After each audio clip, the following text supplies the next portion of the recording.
information on the story as and when we get them. But to other stories, imagine someone going through a senior correctional center, turning out to be a hardened criminal. Meet Matthew Saki, who became an armed robber and a ritualist after serving a 3-year sentence at the Senior Correctional Center for stealing. In the following report, Sarah Paku tells the pathetic story of the juvenile offender. She also puts on the spotlight a senior correctional center and its role in reforming juvenile delinquents.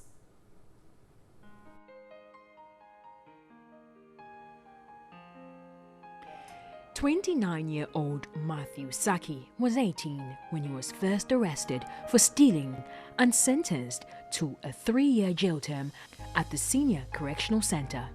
As a juvenile, he was sent to the Senior Correction Center to begin his sentence, hoping he would turn over a new leaf by the time he was released. The Senior Correctional Center was established in 1947 to reform, rehabilitate, and reintegrate the country's young offenders through a series of moral and vocational training. Formerly known as the Boston Institute, the center was rebranded as Senior Correctional Center (SCC) following the passing of the Juvenile Justice Act 653 in 2003.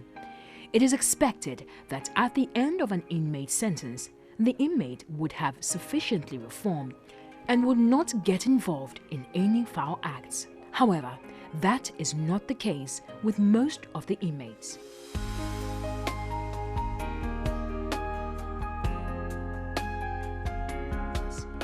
Matthew Saki says he only felt remorseful for his actions during the first 6 months at the correctional center.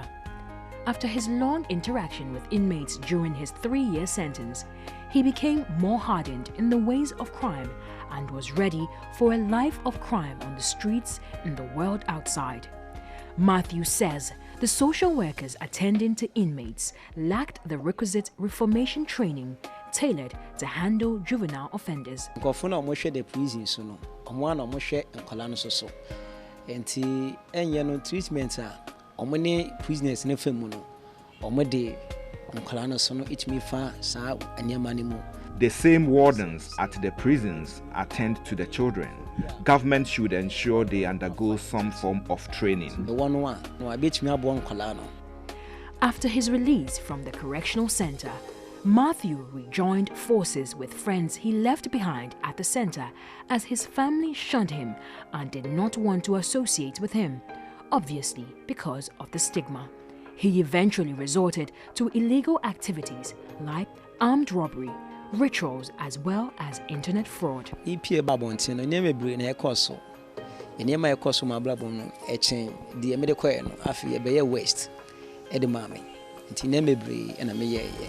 Worse things happened to me when I was released, so I became hardened. Matthew's auntie, who is the only extended relative who used to visit him at the correctional center, says the constant troubles caused by Matthew affected her reputation as an elder in her church, so she had no option but to sack him from home.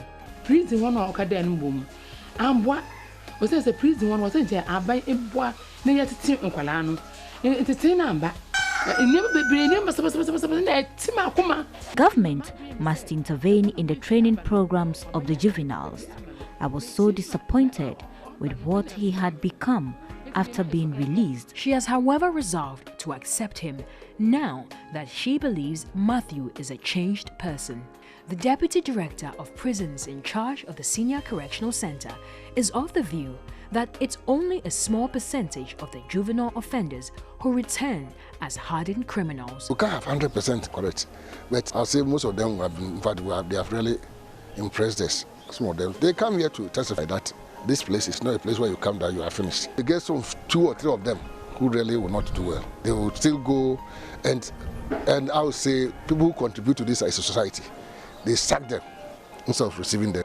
The Executive Director of the Civil Society Group, the Child Research and Resource Center, says more can be done for the juvenile offender in and out of the correctional center to really reform and become better citizens. When they come out, the first 3 months, they are so ready to reform and to be on the right track.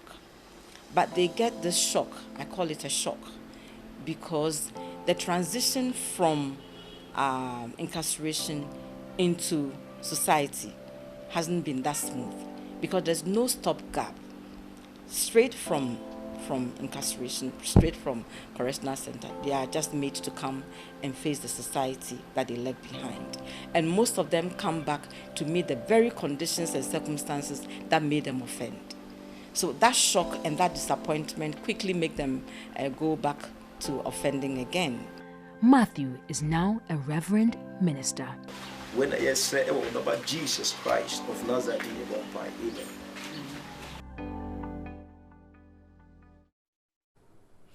And you're still watching Midday Live. It's now time to hand over the camera to you to report on your